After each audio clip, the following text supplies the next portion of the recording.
"I know what his illness is," says black girl to racist doctor. The silence in the hallway of Mercy General Hospital was broken by the sound of Destiny's small footsteps as she ran determinedly toward room 302. Ms. Gladys, her grandmother, shouted for her to stop, but it was too late.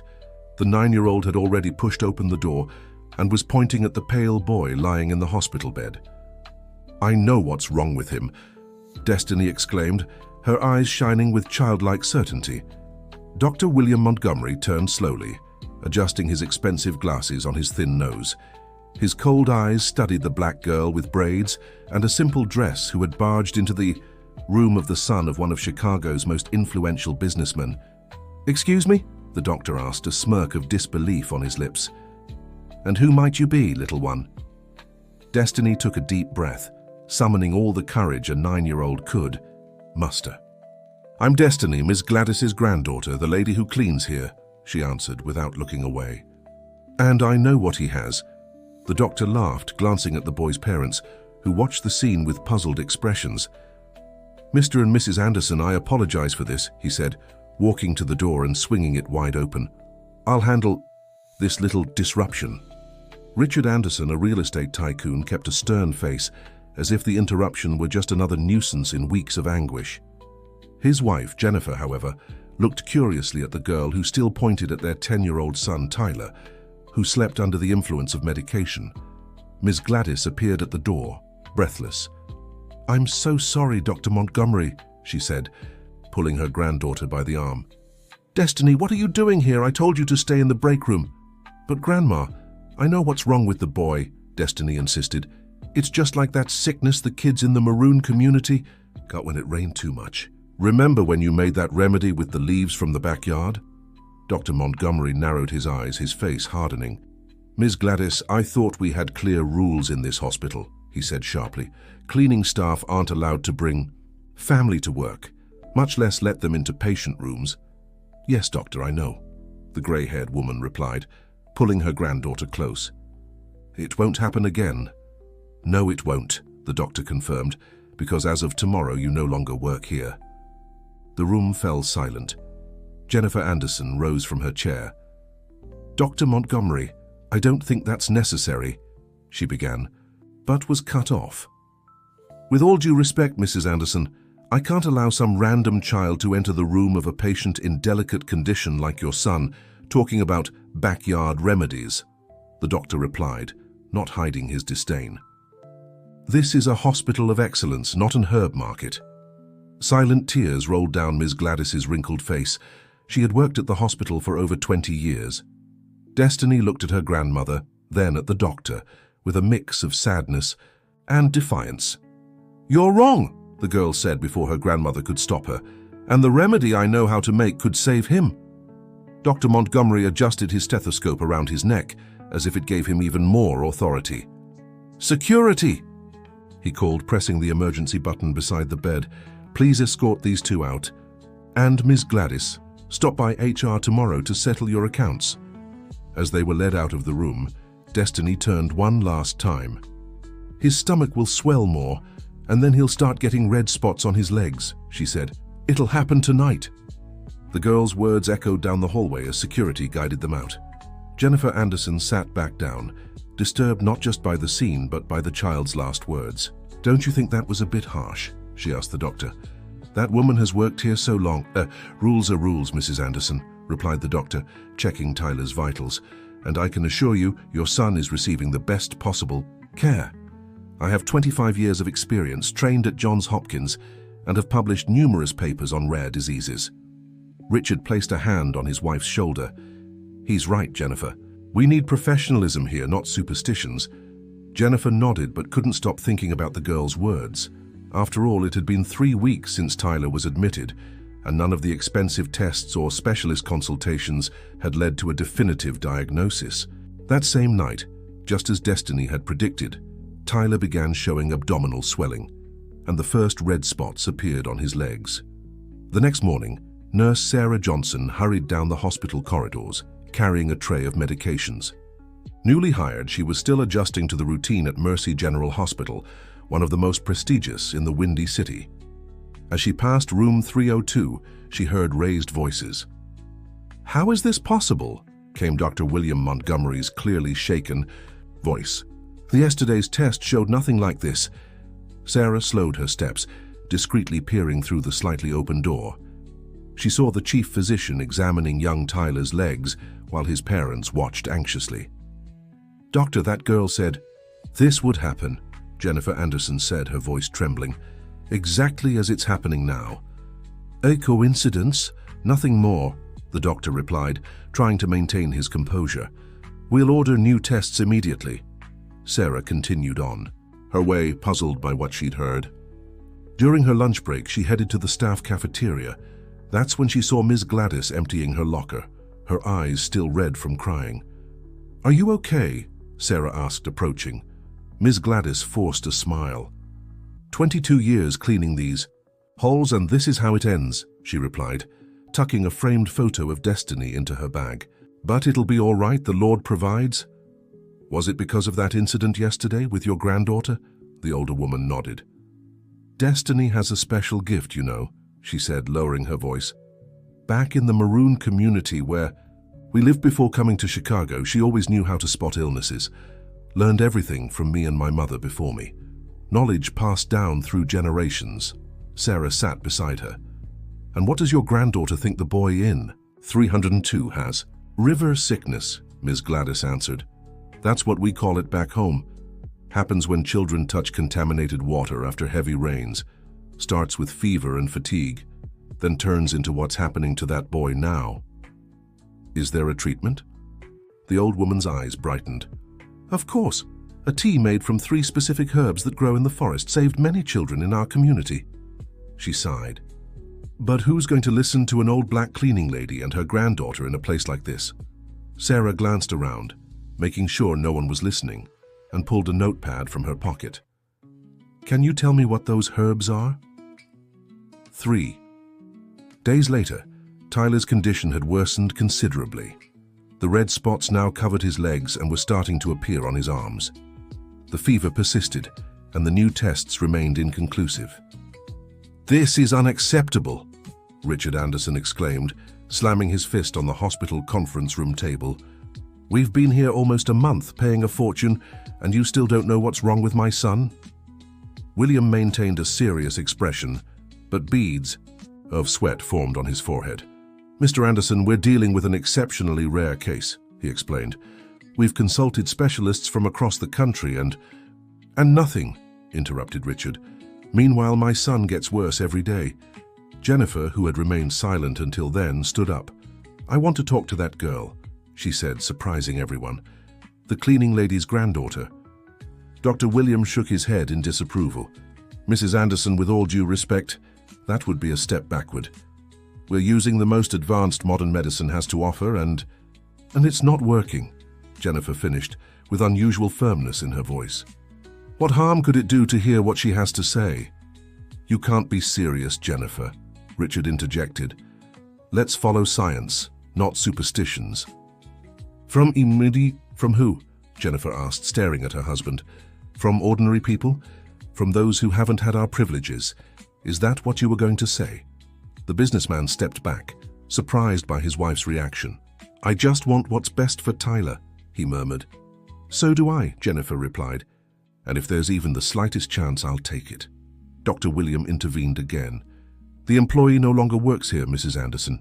She was let go per hospital policy." Jennifer grabbed her purse. "Then I'll find her outside."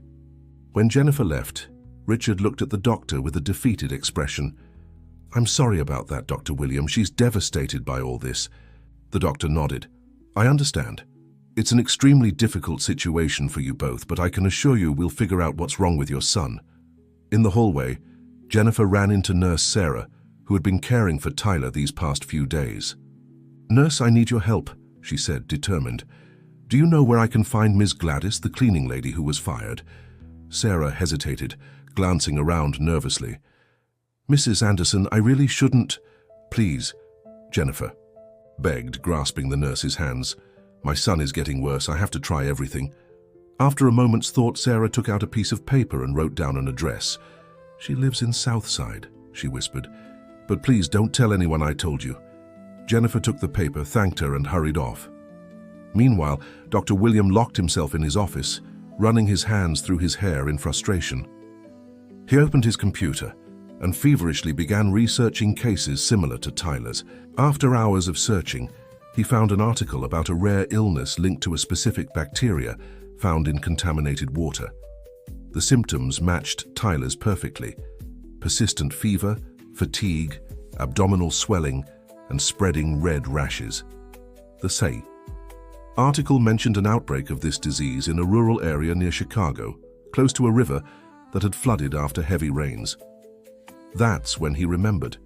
The Andersons had a country house in that area, and Tyler had spent a weekend there just before falling ill.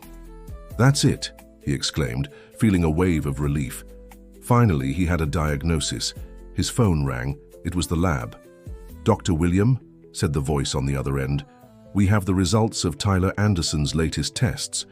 We've detected the presence of a rare bacteria, Aquilitis americana." "I knew it," the doctor replied triumphantly. "Prepare the broad-spectrum antibiotic protocol immediately. I'll be right down." Before leaving, Dr. William hesitated.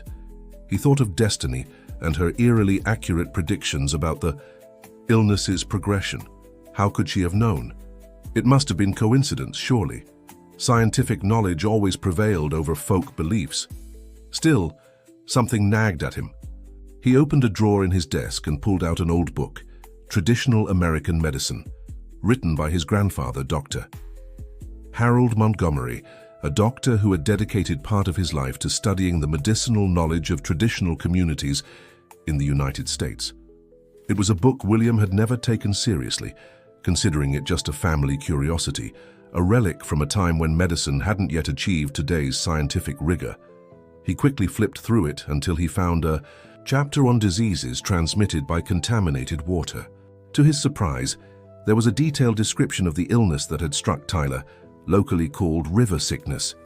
Even more astonishing, the traditional treatment mentioned the exact use of 3 medicinal herbs from the American flora. Dr. William closed the book, trying to ignore the unease growing inside him. Modern science had the answer now. He didn't need to resort to archaic knowledge. Jennifer Anderson stepped out of the taxi at one of the entrances to the Southside community. With her designer clothes and expensive purse, she stood out wherever she went.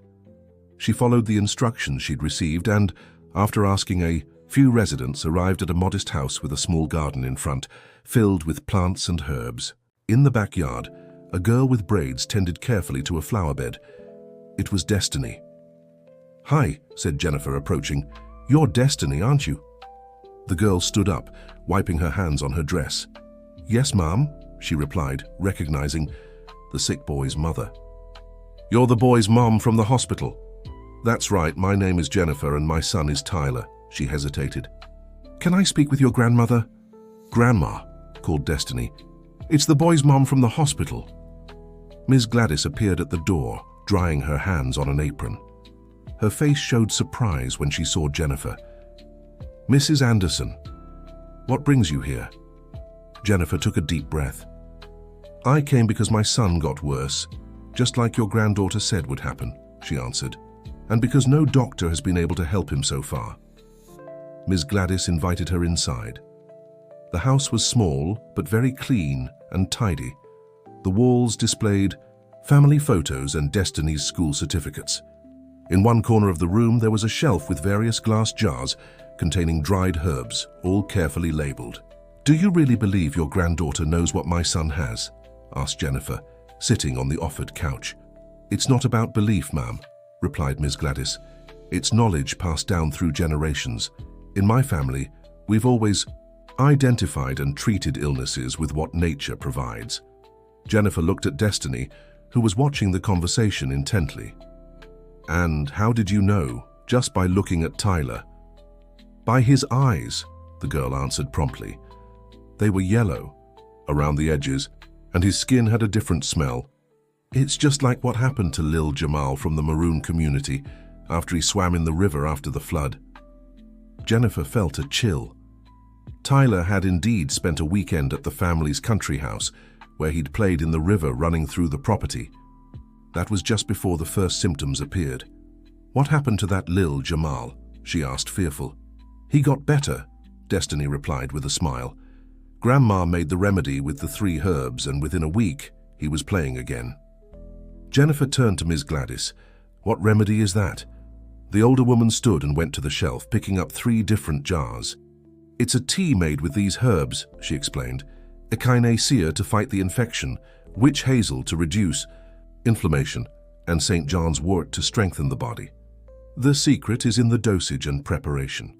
"Could you make this remedy for Tyler?" Jennifer asked, her voice trembling. Ms. Gladys looked at the wealthy woman before her, considering. She had been humiliated and fired because of that boy's hospitalization, but her healer's heart and a grandmother's wouldn't let her hold a grudge when a life was at stake. "I can prepare the remedy," she replied, "but I don't know if they'll let you give it to your son at the hospital. Those doctors—" "Leave that to me," Jennifer interrupted, determined. "Just tell me what I need to do." As Ms. Gladys explained how to prepare the remedy, Jennifer recorded everything on her phone. Dear listener, if you're enjoying the story, don't forget to like and especially subscribe to the channel. It really helps us who are just starting out. Now back to the story. Back at Mercy General Hospital, Dr. William Montgomery was announcing his discovery to the Anderson couple. Richard was present, but Jennifer had just arrived and didn't yet know the news. "We finally identified the bacteria," the doctor explained, displaying the images on his tablet. "It's Aquilitis americana, extremely rare and found in contaminated water. Your son likely came into contact with it during that weekend at the cabin." "And the treatment?" Richard asked anxiously. "An aggressive course of next-generation antibiotics," the doctor replied. "We'll start immediately. I should warn you. The side effects may be severe, but it's our best option." Jennifer, who had been listening silently, finally spoke up. "What exactly are these side effects?" Dr. Montgomery adjusted his glasses, uncomfortable. "Severe nausea, possible temporary, liver impairment, skin reactions, and in rare cases, kidney damage," he explained. "But these are necessary risks given the severity of the infection." "Isn't there a less aggressive alternative?" Jennifer pressed. "Mrs. Anderson, your son has a potentially fatal bacterial infection," the doctor replied impatiently. "This isn't the time for alternative or gentler treatments. We need to act decisively." Jennifer looked at her husband, who nodded in agreement with the doctor. "How long until we see results?" Richard asked. "If all goes well, the first signs of improvement should appear within 48 to 72 hours, the doctor answered. "But the full treatment will take several weeks." As they discussed the details, Nurse Sarah entered the room to check Tyler's vitals. She exchanged a meaningful glance with Jennifer, who understood the silent message. "Doctor, could we talk for a moment?" Jennifer asked, gesturing toward the hallway. Once outside the room, she confronted him. "Why didn't you ever mention the possibility of this bacteria before?" Dr. Montgomery seemed taken aback. "It's an extremely rare strain. We only identified it now with more specific tests." "And did you happen to consult your grandfather's book on traditional American medicine?" she asked, watching his reaction. William paled. "How do you know about that book?" Jennifer held up her phone. "I have my ways, doctor. And I also know there are traditional treatments for this illness, using medicinal plants that cause far less harm to the body." "Mrs. Anderson, please, let's not confuse science with folklore," he replied, regaining his composure. "My grandfather had his academic curiosities, but medicine has come a long way since then." "Or maybe you're just dismissing ancestral knowledge out of pure prejudice," Jennifer countered. "Knowledge your own family once recognized as valid." The doctor took a deep breath, clearly irritated. "You're under a lot of stress, that's understandable, but I can assure you the treatment we're proposing is what's best for your son." Jennifer glanced at the door to Tyler's room, where he lay sleeping, growing weaker by the day. "We'll try it your way, doctor, for now." Meanwhile, at Ms. Gladys's house, the elderly woman finished preparing the herbal remedy. Destiny watched closely, learning every step of the process. "Grandma, do you think they'll actually give the medicine to the boy?" she asked. "I don't know, my dear," replied the grandmother, carefully stirring the boiling liquid. "Doctors usually don't believe in our knowledge, but his mother came all the way here. She believes in us." Ms. Gladys smiled as she bottled the finished remedy. Sometimes it takes desperation to open people's minds, my dear. Pain makes folks see beyond their prejudices. At Mercy General Hospital, the antibiotic treatment had begun. As the doctor predicted, side effects appeared quickly. Tyler suffered constant vomiting, and his skin showed an even more intense red reaction. Richard watched his son helplessly, while Jennifer split her time between worry and determination to find an alternative. That night, when her husband finally went home to shower and rest, Jennifer seized her chance to act. By coincidence or not, Nurse Sarah was on duty that evening. "He's getting worse, isn't he?" Jennifer asked after making sure they were alone. Sarah checked the monitors and nodded discreetly. "The antibiotics are too strong for an already weakened system," she replied, "but Dr. Montgomery insists it's the only way." Jennifer pulled a small bottle from her bag. "I brought the remedy Miss Gladys prepared," she said. "Do you think—" "It's very risky, Mrs. Anderson," Sarah interrupted, nervously glancing at the door. "If they find out, I could lose my job, and you could face legal trouble for interfering with the treatment." "My son is dying, Sarah," Jennifer said, tears in her eyes. "The doctors had weeks to help him, and only now reached a diagnosis, and the treatment is doing more harm than good." The nurse looked at the unconscious boy, then at the bottle in Jennifer's hand. "I'll check on the other patients and be gone for at least 20 minutes, she finally said. "Whatever happens in that time, I didn't see it." When Sarah left, Jennifer prepared the tea as Miss Gladys had instructed. Gently lifting her son's head, she managed to get him to drink a few sips. "Everything will be okay, sweetheart," she whispered, stroking his hair. "Mommy's here." The next morning, Dr. Montgomery arrived early to check on Tyler. To his surprise, the boy showed slight improvement. His fever had dropped a bit, and the rashes were less red. "Interesting," he murmured, reviewing the overnight tests. "The response to antibiotics was faster than we expected." Jennifer and Richard exchanged glances. She hadn't told her husband about Ms. Gladys's remedy. "That's good, right?" Richard said hopefully. "Yes, but we're still early in treatment," the doctor replied. "We'll keep monitoring closely." Over the next 3 days, Jennifer secretly continued giving Tyler the herbal tea at night, always with Nurse Sarah's silent complicity. His steady improvement surprised the medical team. "Truly remarkable," Dr. Montgomery remarked during rounds on the 4th day. "The infection is retreating much faster than expected, without the severe side effects we feared." "Maybe his body is stronger than we thought," Richard suggested. "Or maybe there's more going on here," the doctor replied, looking directly at Jennifer. After the visit, Dr. Montgomery called Jennifer into his office for a private talk. "Mrs. Anderson, I need to ask you something directly," he said as soon as the door closed. "Are you giving Tyler anything besides the prescribed treatment?" Jennifer kept her composure. "Why do you ask, doctor?" "Because his recovery is unusual," William answered. "The recovery is faster than expected, and the side effects of the antibiotics seem to be neutralized by something." Jennifer decided it was time for the truth. "Yes, I've been giving him an herbal remedy," she confessed. "Prepared by Ms. Gladys, exactly as described in your grandfather's book." The doctor leaned back in his chair, not showing the surprise Jennifer had expected. "I suspected as much," he said after a moment of silence. "The scent. I noticed a different smell in the room. Echinacea, witch hazel, and St. John's wort, isn't it?"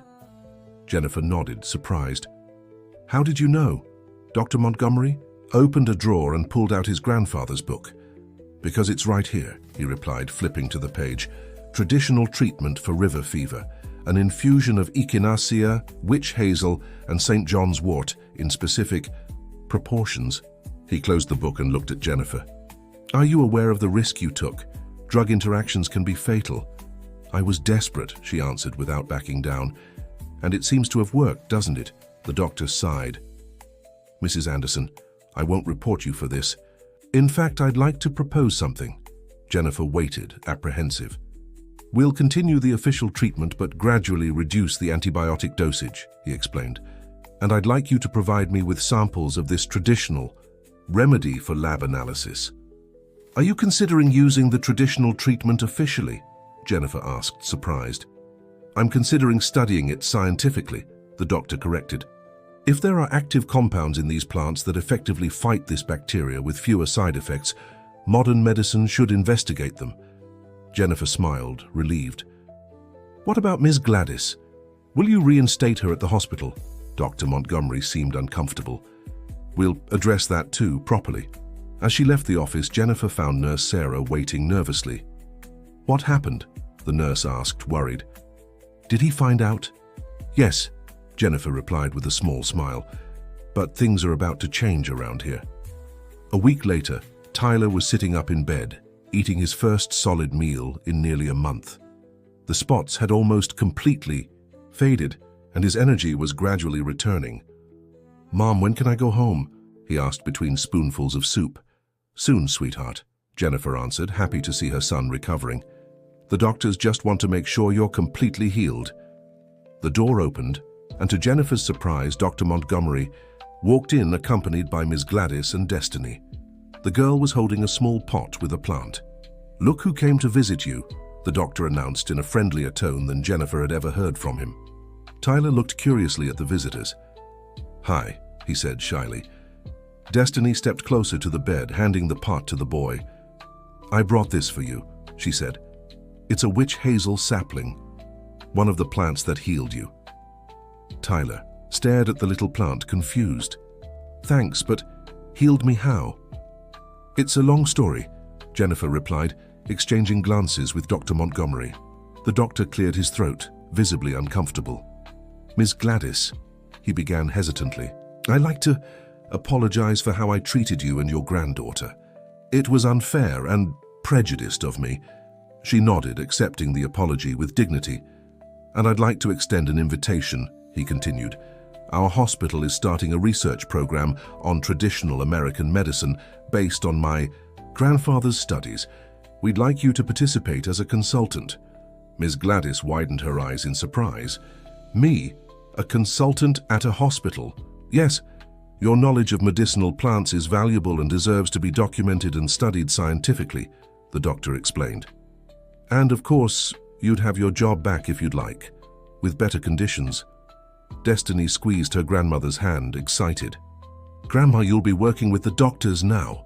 Ms. Gladys looked at her granddaughter affectionately. Seems like it, my dear. Dr. William Montgomery turned to Destiny. And what about you, young lady? I think we have a lot to learn from you. How did you know Tyler's illness just by looking at him?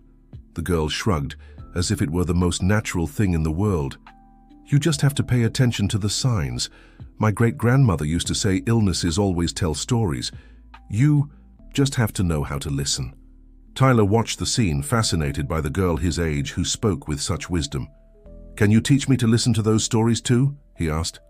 Destiny smiled. Of course. When you're better, you can come visit our garden. I have lots of cool plants there. Jennifer watched the children's interaction with tears in her eyes. From what had nearly been a tragedy, an unlikely friendship and a promising future had emerged. Dr. Montgomery, despite his initial discomfort, seemed genuinely interested in Ms. Gladys's knowledge. As the two talked about plants and their medicinal uses, the doctor took notes on his tablet. Richard Anderson entered the room and was surprised by the scene. Jennifer quickly filled him in. After hearing the explanation, he approached Ms. Gladys. So you're the one who really saved my son, he said, extending his hand. I don't know how to thank you. No need to thank me, sir, she replied. The knowledge I have isn't mine. It's my ancestors' legacy. It exists to be shared and to help those in need. Dear listener, if you're enjoying the story, don't forget to like and especially subscribe to the channel. It helps us a lot as we're just starting out. Now continuing. 3 months later, Mercy General Hospital inaugurated its American Center for Traditional Medicine Research. In the central courtyard, a medicinal garden displayed various native plant species, each with a plaque explaining their uses and properties. Ms. Gladys, dressed in a colorful tunic, guided a group of doctors and medical students through the garden, explaining each plant's properties. Beside her, Dr. Montgomery supplemented her explanations with scientific insights. Witch hazel, used by indigenous peoples for centuries, contains potent anti-inflammatory compounds we're now studying in the lab, he explained. The preliminary results are impressive. Among the visitors, Jennifer and Tyler watched proudly. The boy, fully recovered, recorded everything on his phone. "What's the video for?" Jennifer asked. "It's for my channel," Tyler replied. "Destiny and I are making a series about medicinal plants." Jennifer smiled, thinking about how life had taken unexpected turns. Her son, who used to care only about video games, now spent hours in the medicinal garden with Destiny, learning about plants and their properties. After the guided tour, there was a small ceremony where Richard Anderson, as the main sponsor of the new center, gave an emotional speech. "I almost lost my son because of prejudice and the arrogance of thinking only formal knowledge has value," he said. "This center is born to build bridges between ancestral wisdom and modern science." Dr. Montgomery, who had undergone a profound transformation in his view of medicine over the past few months, spoke next. "My grandfather tried to start this work decades ago, but was ridiculed by the medical community of his time," he shared. "Today, we finally honor his legacy and recognize that true medicine isn't about status or diplomas, it's about knowledge in service of life." Destiny, seated in the front row beside her grandmother, smiled proudly. She wore a small white lab coat, a gift from the hospital, with her name embroidered and the title Young Researcher. After the ceremony, as guests enjoyed cocktails, Dr. William Montgomery approached Ms. Gladys. "I have something to show you," he said, leading her to a private room. Inside there was a shelf with several old books, and prominently displayed her grandfather's book on traditional American medicine. "I found something in my grandfather's archives that I think you'll want to see," he said, pulling out a yellowed folder. Inside were black and white photographs of a medical expedition to the countryside, dated 1962. In one photo, a white man in a lab coat, certainly William's grandfather, stood beside a young black woman smiling shyly at the camera. Ms. Gladys brought her hands to her mouth, overcome with emotion. "Ah, it's my mother," she exclaimed. "And this is your grandfather?" William nodded. "Apparently, much of the knowledge he recorded in his book came from your mother and other healers in the region," he explained. He mentions her several times in the acknowledgements, but only by her initials. D.W. Dorothy Williams, Ms. Gladys finished, tears in her eyes. "My mother told me about a city doctor who came to learn from her, but I never imagined." "It seems our families already knew each other in a way," William remarked. "And now, 60 years later, we're reviving that partnership." That same evening, as the day drew to a close, Destiny and Tyler sat on a bench in the healing garden. The boy still seemed fascinated by everything he'd learned. "My mum said I can attend your school next semester," he told her. "She thinks it's important for me to experience realities different from mine." "It'll be fun," Destiny replied, "but you'll need to prepare. There's no air conditioning or tablets for everyone." Tyler laughed. "I think I'll survive," he said, looking at his friend with admiration. "You know, before I got sick, I didn't even know the names of the plants in my own garden. You see the world differently." Destiny watched a butterfly land on a nearby flower. "My grandma says nature is always trying to talk to us, but most people have forgotten how to listen." In Dr. Montgomery's office, a quiet transformation was taking place. Gradually, the diplomas and certificates that once dominated the walls gave way to botanical illustrations of American medicinal plants.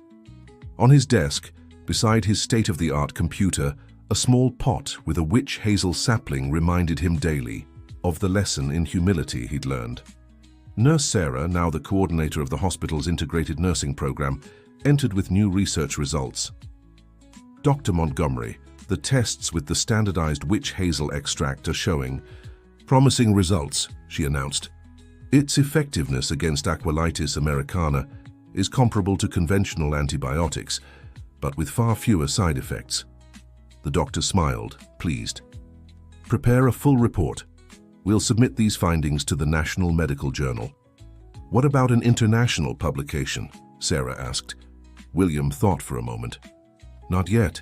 I want this knowledge to be recognized here first in the United States," he replied. "For too long we've valued what comes from abroad and ignored our own treasures." By the end of the day, Jennifer and Richard Anderson were having dinner at home with Tyler, celebrating another month of his full recovery. "Dad, can I bring Destiny over to study tomorrow?" the boy asked. "We're working on a project about medicinal plants for the science fair." "Of course," Richard replied. "Actually, I have a surprise for both of you." He pulled a folder from his briefcase and showed it to his son. "It's the plans for Ms. Gladys and Destiny's new house," he explained. "We're building them a more comfortable home, with a bigger space for the medicinal garden." Jennifer watched the scene with tenderness. Her husband, once so focused only on business and social status, now devoted part of his resources to social projects, especially those related to preserving traditional knowledge. "You know what's most amazing about all this?" she remarked when they were alone later. "How a 9-year-old managed to change so many lives."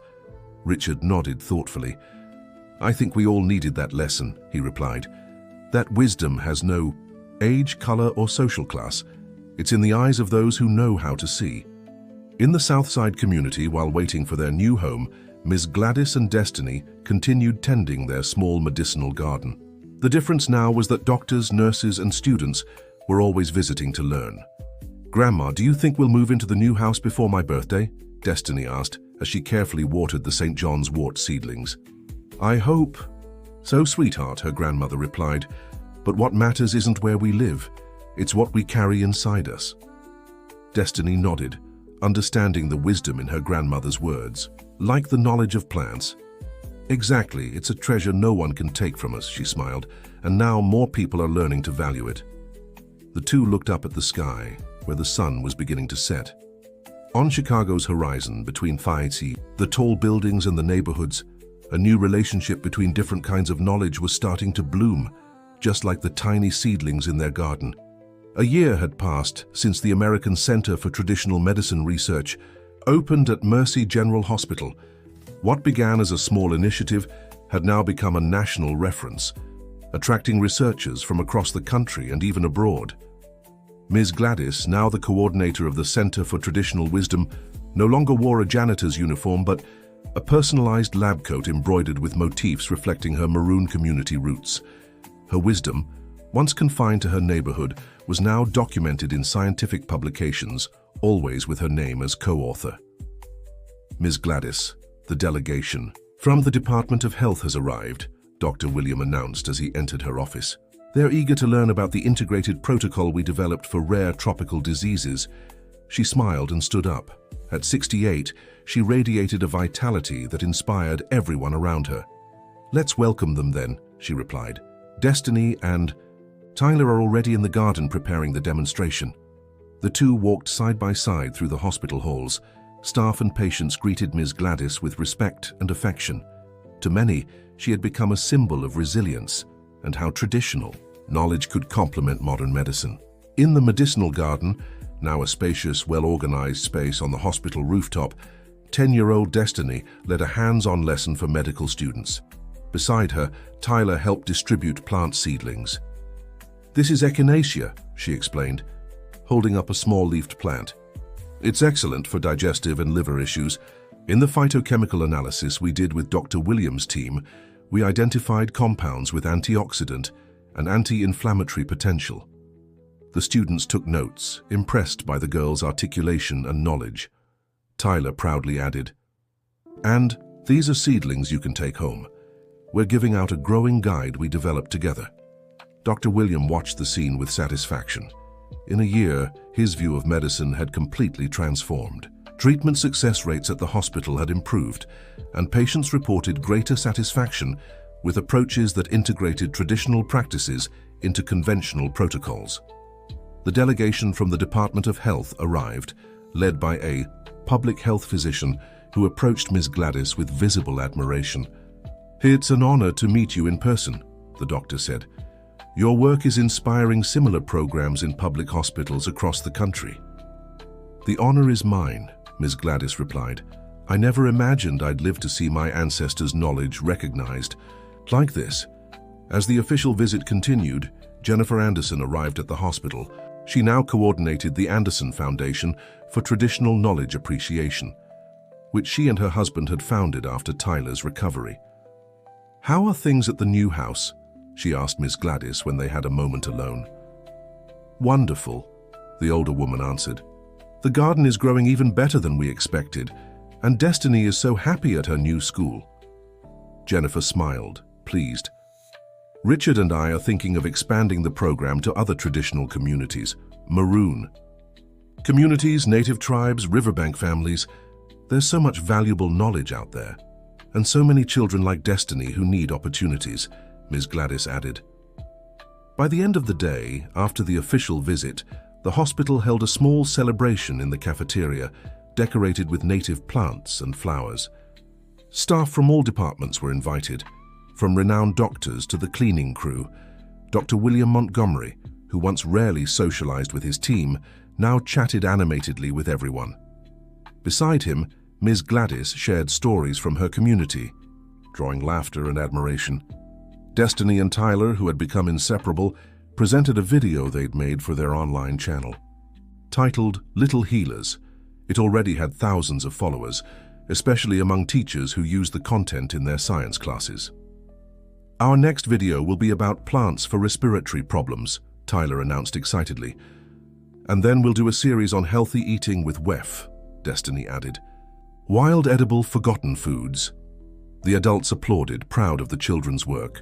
Nurse Sarah, who had risked her job to help with Tyler's treatment, now led the Integrative Practices training program for the nursing staff. "Who would have thought that chaotic day in room 302 would change our lives so much?" she remarked to Jennifer. "The universe works in mysterious ways," Jennifer replied, watching her now healthy son, full of purpose. Dear listener, if you're enjoying the story, don't forget to like and subscribe. It really helps us as we're just getting started. Now back to the story. At Ms. Gladys and Destiny's new home, built in a quiet neighborhood on Chicago's South Side, the medicinal garden took up nearly the entire backyard. It was open to the community, where neighbors came for advice on plants for common health issues. On Sundays, the house filled with visitors, doctors, students, journalists, eager to hear the extraordinary story of the janitor who became a traditional medicine expert and her prodigy granddaughter. Ms. Gladys made sure to keep her roots alive. In the living room, ancestral photos shared space with certificates and honors.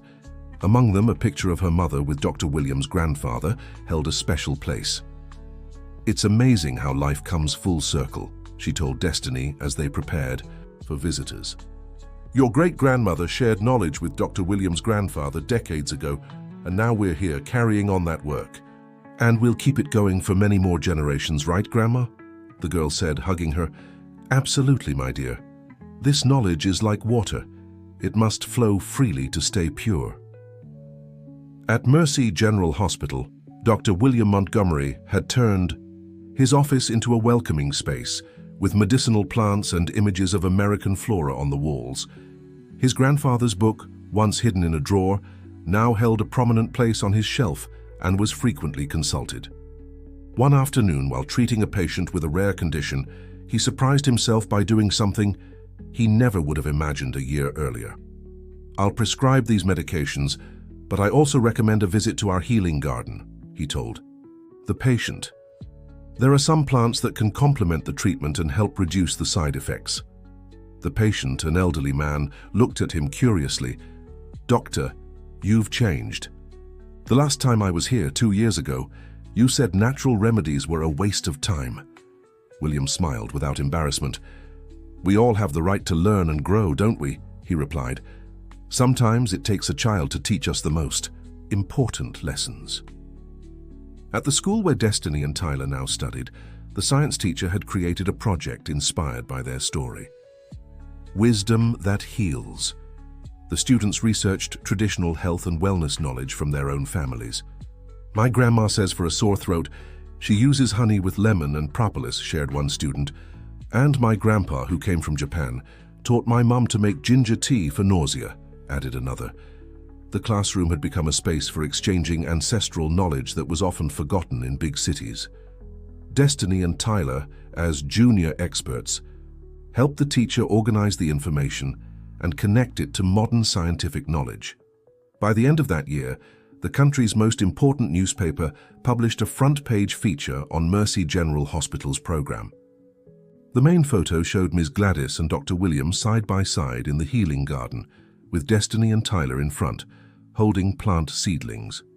The headline read, "Medicine that Reconciles: How Folk Wisdom and Science Are Learning to Dialogue." The article detailed Tyler's story, his mysterious illness, and how the traditional knowledge of a 9-year-old girl and her grandmother had not only saved a life, but transformed an entire hospital. After publication, the phone didn't stop ringing. Hospitals across the country wanted to implement similar programs. Medical schools invited Ms. Gladys to give lectures. Even international institutions expressed interest in learning about this unique initiative. "This is becoming bigger than we imagined," Dr. William remarked to Ms. Gladys as they reviewed the invitations. "Knowledge is like that, Doctor," she replied with the serenity of someone who carries centuries of wisdom. "When the time is right, it spreads like seeds in the wind." Jennifer and Richard Anderson, impressed by the project's reach, decided to expand their foundation further. They purchased land near Chicago, close to a protected environmental area, to create the country's first research center for biodiversity and traditional knowledge. "We want to bring together healers, herbalists, traditional midwives," Richard explained during a project presentation meeting, "and put them in dialogue with scientists, doctors, and researchers. A space where knowledge has no hierarchy, just different forms of expression," Jennifer added. They invited Ms. Gladys to be the honorary director of the center, which would open the following year. To everyone's surprise, she accepted, on one condition. "I want my granddaughter to continue her studies as usual," she said. "Her place is in school, learning a little of everything. Plant knowledge is just one part of what she needs to know." Destiny, upon learning of the condition set by her grandmother, hugged her tightly. "Thank you, Grandma. I really want to keep studying. One day I want to be a doctor and a healer just like you." "You'll be whatever you want, my child," replied Ms. Gladys, "and far more than I ever could be." The story of Mercy General Hospital continued to inspire changes across the United States. Medical schools began including courses on traditional health knowledge. Public hospitals created spaces for integrative practices, and slowly the barriers between different ways of healing started to dissolve. All because a 9-year-old girl had the courage to walk into a hospital room and say, "I know what's wrong with him." 5 years passed. The Research Center for Biodiversity and Traditional Knowledge, affectionately nicknamed the Healing Garden, had become an international reference. Nestled within the preserved Appalachian forest, the site housed one of the largest medicinal gardens in North America, with over 500 catalogued species. Destiny, now 14, was returning home after another day at school. Her life was split between her regular studies, where she excelled in science and biology, and her work at the Healing Garden, where she helped her grandmother on weekends. "Grandma, I'm home," she announced, stepping into the cozy house they lived in near the research center. Ms. Gladys, now 73 but still full of vitality, was on the porch talking to Tyler. The boy, also 14, visited them often. The friendship born under such unusual circumstances had only grown stronger over time. "Guess who just got back from abroad?" Ms. Gladys asked with a smile.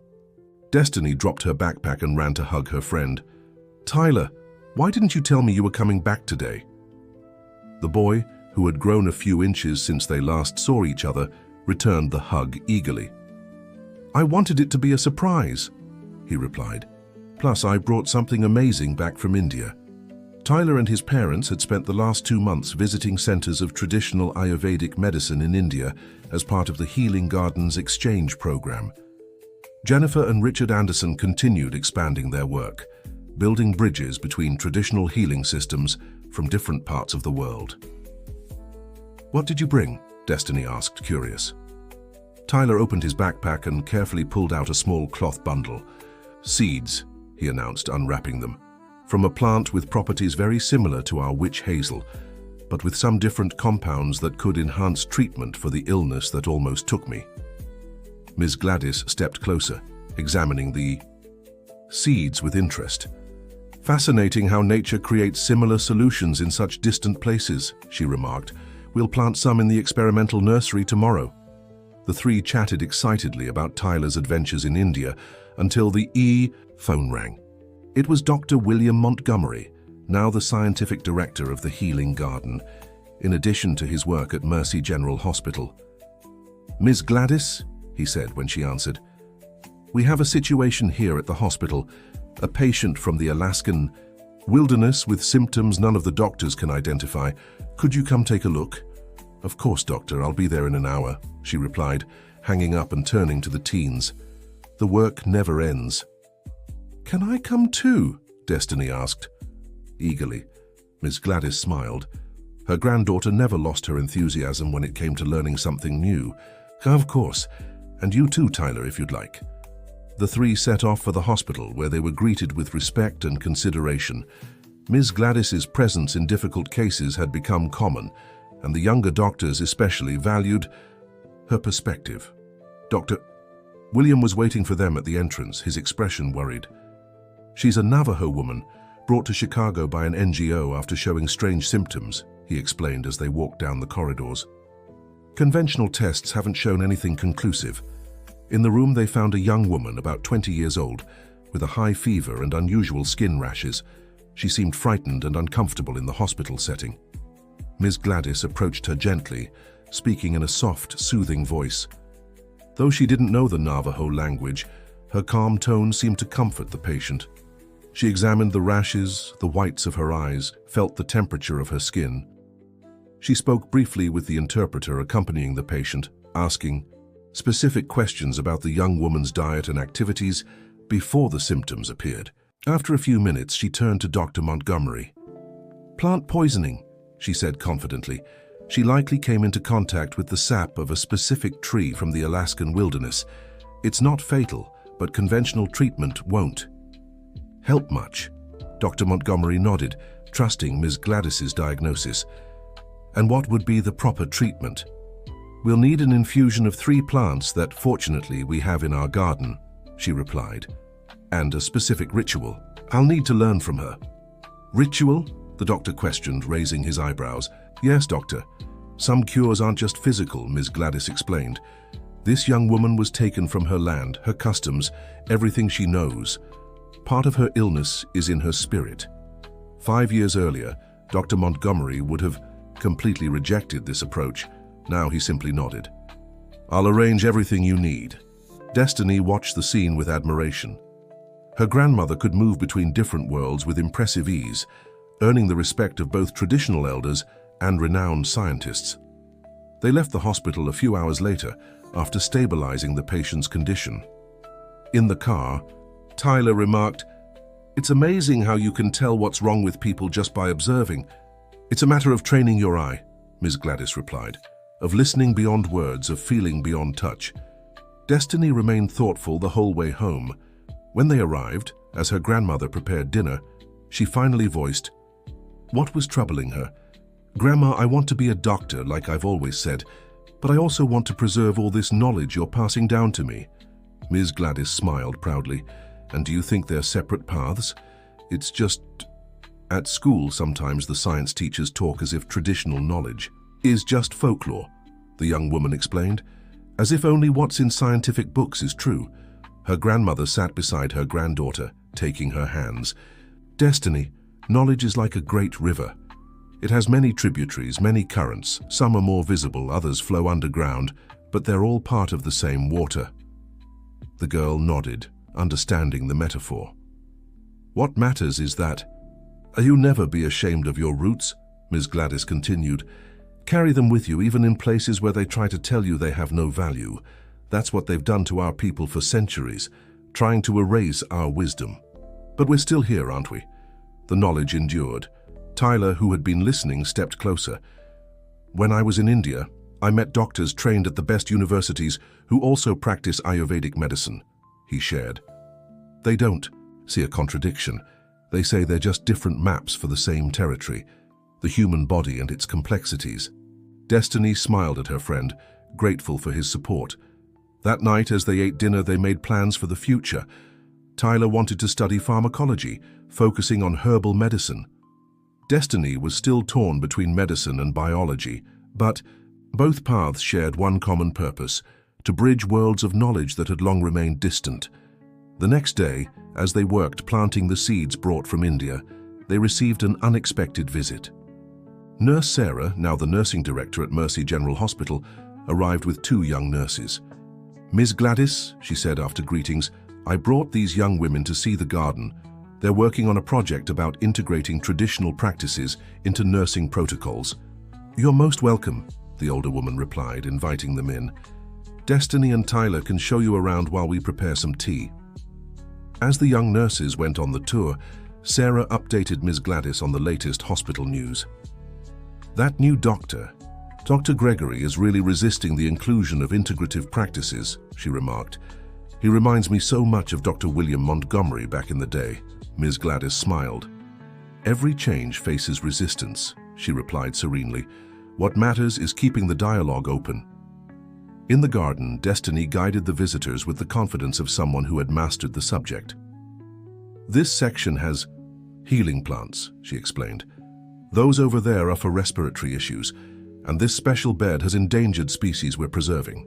Tyler added details about the scientific studies already conducted on many of these plants, showing how traditional knowledge was being validated by science. "The most fascinating part is that science often just confirms what traditional communities have known for centuries," he noted.